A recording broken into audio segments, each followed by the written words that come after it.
was a time back in the late 70s when motorcycle daredevil shows became the fashion, both here and overseas, captivating thousands of people with their death-defying stunts. And the results were often tragic.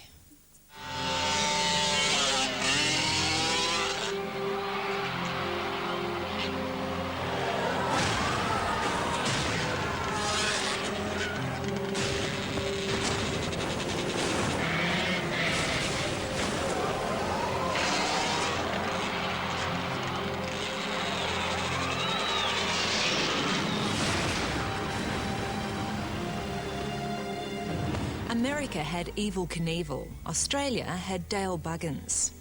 Dale died at the peak of his career, but not from a jumping accident. It was a moment of truth that even today, 16 years later, still mystifies his closest family and friends. From a very young age, Dale was obsessed with both his motorcycle and jumping over cars. It got to the point where his father Ken took the spark plugs out of his bike and forbid him from riding. We went away around Christmas and come back and they had all the motorbikes in the house. They were oil all over the floor, the carpet, but motorbikes was his total life. It was 1977 when 16-year-old Dale Charles Buggins made his first public appearance. Only 1 year later, he had broken Evel Knievel's record by jumping over 25 cars.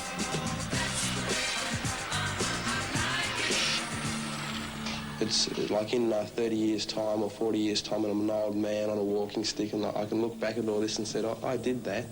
And I think it's a satisfaction knowing that there's not many people in the world can do the sort of things that I get up to.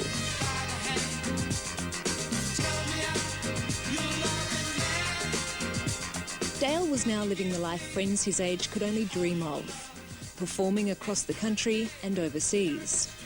He had all the trappings of fame, but he never slowed down and remained completely focused on his bikes and improving the act.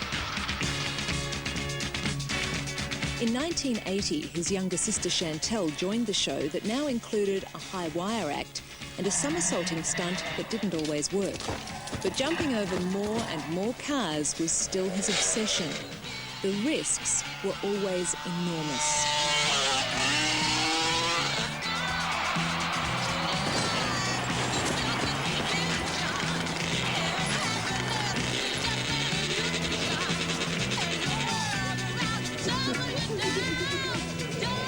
That same year, the Buggins Show toured America and Canada, performing 26 shows and covering 25,000 kilometres.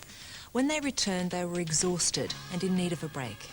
We did a show in Las Vegas. We were on lots of TV shows, and it really was just such a hype, you know, really good high. And then to come back and start doing the Melbourne show, which was when, of course, everything went terribly wrong. No one knew it at the time, but a few days before the Royal Melbourne Show, Dale went to the police, arranged a gun licence, then drove to the nearest gun shop and bought a Winchester high-powered rifle. Dale and Chantel booked themselves adjoining rooms at the Marco Polo Motel. Mum and Dad were back in Sydney, staying a few days at the Hilton Hotel, a present from Dale. The night of the 17th of September, the Marco Polo echoed with the TV sounds of the Sugar Ray Leonard and Thomas Hearns fight. Also staying with Dale and Chantel was longtime friend and mechanic Terry Blackwell.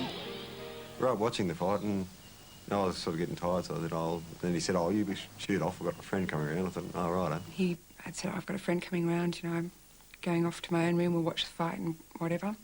So we just let him get on with what he was doing, and we were quite happy just to relax.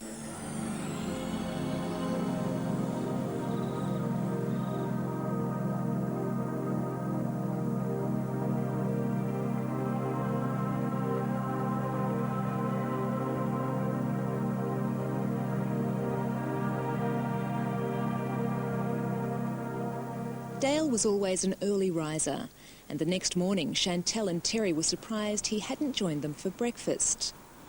We were having a bit of a laugh, you know, oh, look, he's still in bed, let's wake him up. So we were bashing on the adjoining door, nothing. And I went to the front door and bashed on it, still no response. A little bit later on, about half an hour, so I said, Terry, he must be ill or something, or he's gone out, or but his car's here. I don't know where he could go. I got out our window and went along the ledge of the motel and sort of looked, and I could see his feet, you know, he was still in bed. So I just knocked I got a knife in my hand, so I knocked the screen off and unclipped the window and just went in, and as I was sort of walking up towards his bed, I unlocked the adjoining door. And as I got closer to him, it's all unreal. It just doesn't seem real still, sort of thing. I saw the gun on the other side of the bed. Then I seen just the blood on him. And of course, that's when I lost it and went running around screaming. Yeah. I just seen the hole in his chest, and that was it. I out of the room. Couldn't do any more after that. So. The suicide note read, "Dear Mum, Dad, I'm so confused with life and the people in it. It's got to the stage where I can't think straight. Too many ups and downs. Take care of the family, Dad. Always your loving son, Dale." It's something I'll never go out of my head. I can still see it all. Don't like it, but it's there. It's just something you can't get rid of. Dale was my mentor, my son, my idol and everything. And suddenly it's all disappeared, you know. Over the next year, the Buggins family fell apart.